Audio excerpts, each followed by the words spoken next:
नमस्कार दोस्तों, मैं अमित एक बार फिर से स्वागत करता हूं आपके अपने परिवार जे एग्जाम में। जैसे कि दोस्तों आज आपका टॉपिक है गुणनखंड, जिसमें कि हम सीखेंगे गुणनखंड निकालना सीखे। अब ये सोच रहे होगे आप कि इतने बड़े कॉन्सेप्ट से लेकर आप इतने छोटे कॉन्सेप्ट पे क्यों आ चुके हो। तो देखिएगा, ये छोटा कॉन्सेप्ट नहीं है, बहुत बड़ा कॉन्सेप्ट है। क्योंकि कहीं कहीं क्वेश्चन में ऐसा पूछ लिया जाता है कि क्वेश्चन सोल्व करने के बाद कह देता है कि जो संख्या निकल कर आई है उसका गुणनखंड ज्ञात कीजिए। ठीक है, गुणनखंड ज्ञात कीजिए, तो इस प्रकार का आपका क्वेश्चन भी आ जाता है। तो देखिएगा, कई कमेंट आए थे सर गुणनखंड निकालना सिखाइए। तो मैंने क्या है कि इस टॉपिक को आपको गुणनखंड निकालने के लिए आपको बनाया गया है। सिर्फ आपको एक या दो क्वेश्चन कराऊंगा और आपके डाउट बिल्कुल क्लियर हो जाएंगे। तो चलिएगा, आप वीडियो पूरा देखना। आप वीडियो पसंद आने पर आपसे एक छोटी सी रिक्वेस्ट, वीडियो को लाइक कर देना और चैनल पर फर्स्ट टाइम हो तो चैनल को सब्सक्राइब करके बेल बटन दबा देना। चलिएगा शुरू करते हैं।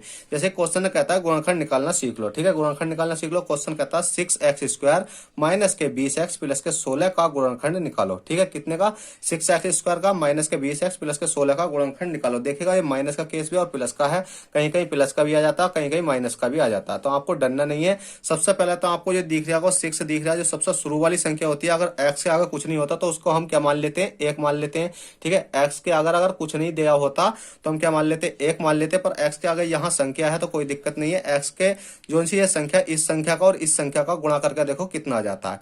तो जैसे कि 16 है, 16 का मल्टीप्लाई अगर हमने कितने में करा? 16 का मल्टीप्लाई 6 में करेंगे तो 16 छंग कितने होते हैं आपके?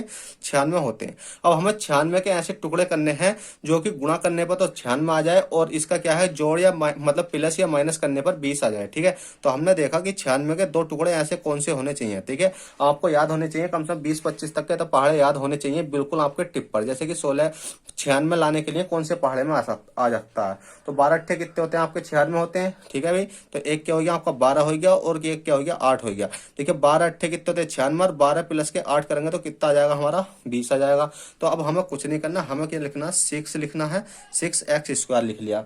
माइनस के कितना हो जाएगा आपका? 12x²। 12 क्या हो जाता है? 12x हो जाएगा।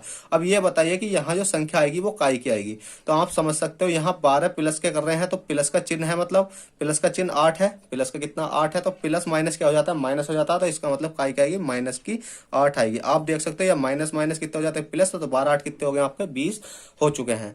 प्लस के कितना हो जाएगा आपका? प्लस के हो जाएगा आपका 16। देखिएगा, आप इतना समझ गए होगे। उसके बाद अब आपको कुछ नहीं करना है, सिंपली आपको क्या करना होगा? 6x का 6x² ऐसे लिख लेना है। ठीक है, देखिएगा मैं दोबारा लिख देता हूँ इस लाइन को, मैंने गलत लिख दिया। 12x माइनस के कितना हो गया या आपका 8x प्लस के ये कितना हो गया? 16। इस लाइन को मतलब दोबारा लिख दी गई है क्योंकि अगर मैं इसको काटता तो अच्छा नहीं लगता। अब हमें इसमें से क्या करना है? 6x कॉमन ले लेना है। ठीक है, 6x कॉमन ले लेंगे। क्यों? क्योंकि देखिएगा x इधर भी है और x इधर भी है। उसके बाद हमने देखेंगे तो कितना बचेगा यहाँ? इसमें से कितना बचा? x बचा। और यहाँ कितना बचा बताइए जल्दी से, क्योंकि x कॉमन ले लिया तो x तो ये बचा, इसका इस वाले x का क्या बचा? 1x बचा। उसके बाद जो 12 है, 12 में से कितना बचेगा? 2 बचेगा। कितना बचेगा? 2 बचेगा। क्यों बचेगा? 6 दूनी 12 हो चुका है, क्योंकि 6 की मल्टीप्लाई 2 से करेंगे तो कितना हो जाएगा आपका? 12 आ चुका है। इसी प्रकार से जब इतना सोल्व हो गया तो अब उसके बाद में माइनस का कितना आ जाएगा आपका? बताइए जल्दी से। माइनस को तो छोड़ो, पहले ये वाली संख्या लिख लो सेम। 8 माइनस के मतलब x माइनस के 2। जैसे हमने x माइनस के 2 लिखी, अब हमें यहाँ संख्या लेनी है माइनस की। कितनी आएगी बताइए जल्दी से? माइनस की आएगी यहाँ 8। 8 क्यों आएगी? देखिएगा भाई, 8 है और 8 दूनी 16 ये हो चुका है। जैसे कि यहाँ 6 दूनी 12 हो गया, इसी प्रकार से 8 दूनी कितना हो गया? 16 हो गया। अब हमारा जो गुणनखंड निकल कर आएगा वो कितना आ जाएगा? देखिएगा 6x और एक आपको 8x दिख रहा होगा, तो 6x हो गया और माइनस के कितना हो जाएगा आपका? 8x हो जाएगा। और एक निकल कर आया, एक तो हमारा पहले निकला पड़ा x माइनस के 2 और x माइनस के 2, तो सीधा लिख देंगे x माइनस के 2। और ये क्या है? आपका गुणनखंड निकल के आ चुका है। देखिएगा, कोई ज्यादा समय लगा? बिल्कुल नहीं लगा। बस आपको ये याद होना चाहिए कि 16 की और 6 की में जब मल्टीप्लाई करेंगे तो कितना आएगा। और मल्टीप्लाई करने के बाद ऐसे फैक्टर जो कि तोड़ने के बाद क्या हो जाए? ये वाली संख्या बन जाए। और क्या करने मतलब ये वाली संख्या बन जावे और क्या हो जावे कि प्लस का मतलब प्लस माइनस करने के बाद आपकी ये संख्या बन जाए और गुणा करने के बाद आपकी ये वाली संख्या बन जाए। तो देखिएगा, बहुत ही छोटा कॉन्सेप्ट है। अगर आप चाहते हो ये क्वेश्चन और कराना तो मैं सिंपली एक छोटा सा क्वेश्चन यहाँ करा देता हूँ। जैसे कि मैं अगले पेज पर करा देता हूँ आपको, कोई दिक्कत नहीं है। तो देखिएगा मैंने क्या है कि एक गुणनखंड आपको और समझाने के लिए लिख रखा है। तो क्वेश्चन कहता है कि एक्स स्क्वायर प्लस के 9x प्लस के 20 का गुणनखंड क्या ज्ञात करो। ठीक है, तो मैंने बताया था जिसके आगे कुछ नहीं होता उसके आगे हम क्या ले लेते हैं, एक ले लेते हैं। तो हमने क्या काम करा, इसको ले लिया 1x स्क्वायर प्लस के कितना हो गया आपका 9x हो गया है, और प्लस के कितना हो गया आपका 20 हो गया। अब हम 1 की और 20 की मल्टीप्लाई करेंगे, 20 गुणा 1 की मल्टीप्लाई करेंगे तो कितना आ जाएगा 20 आ जाएगा। और 20 के हमें दो ऐसे फैक्टर करने हैं जिनका क्या होगी, गुणा करने पर 20 आ जाए और जोड़ने या घटाने पर कितना हो जाए आपका 9 आ जाए। तो हमने देखा कितना हो जाएगा, बताइए जल्दी से। तो हमने देखा 5 है, 5 गुणा 4, 5 चौक कितना हो गया आपके 20 हो गए, और 5 प्लस के 4 करेंगे तो कितना हो जाएगा आपका 9 हो जाएगा। तो हमने कुछ नहीं देखा, सिंपली आपका गुणनखंड जी आपके निकल कर आ चुके हैं। तो अब आपको कुछ नहीं करना है कि आपने देखा कितना है, ये 1x स्क्वायर है, प्लस के कितना हो गया आपका 5x हो गया है, और प्लस के कितना हो गया आपका 4x हो गया है, और प्लस के कितना हो गया आपका 20 हो गया।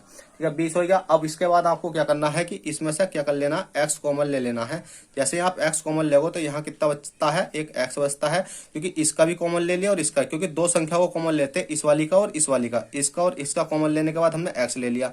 इसमें कितना बचा, एक x बच गया। उसके बाद प्लस का 5 है, प्लस का आपको कितना बच गया 5 बच गया। इसी प्रकार से अब इन दोनों संख्याओं में हमारा जो 5 प्लस x प्लस के 5 तो है ना, वही सेम संख्या हम क्या कर देते हैं, इधर लिख देते हैं कि x प्लस के 5 इधर लिख देते हैं। उसके बाद में हमारा क्या बचा हुआ है, इसमें 4 बचा हुआ है। अब आप सोचोगे 4 काय का बचा हुआ, तो भाई प्लस का बचा हुआ है। अब देखिएगा आप सोचोगे 4 क्यों बचा, क्योंकि यहाँ तो आपका 20 भी आना चाहिए था, पर 4 इसलिए बचा क्योंकि 4 है, तो 4 की मल्टीप्लाई अगर हम 5 में करेंगे तो 4 पंजे कितना बना रहा है, 20 बना रहा है। अब आपको देखना है ये वाली संख्या और ये वाली संख्या, दोनों को जैसे देखोगे तो आपका x प्लस के 4 आ जाएगा, और x प्लस के कितना हो जाएगा आपका 5 आ जाएगा, x प्लस के 5 आ जाएगा। तो और यही आपके क्या आ जाएंगे, राइट आंसर निकल कर आ जाएंगे। तो चलिएगा, आपसे आशा करता हूँ ये कॉन्सेप्ट आपको बहुत अच्छे से समझ में आया होगा, और समझ में आया हो तो प्लीज वीडियो को लाइक कर देना, और चैनल फर्स्ट टाइम हो तो चैनल को सब्सक्राइब करके बेल बटन दबा लेना। चलते हैं, बाय, ऑल द बेस्ट, जय हिंद, जय भारत।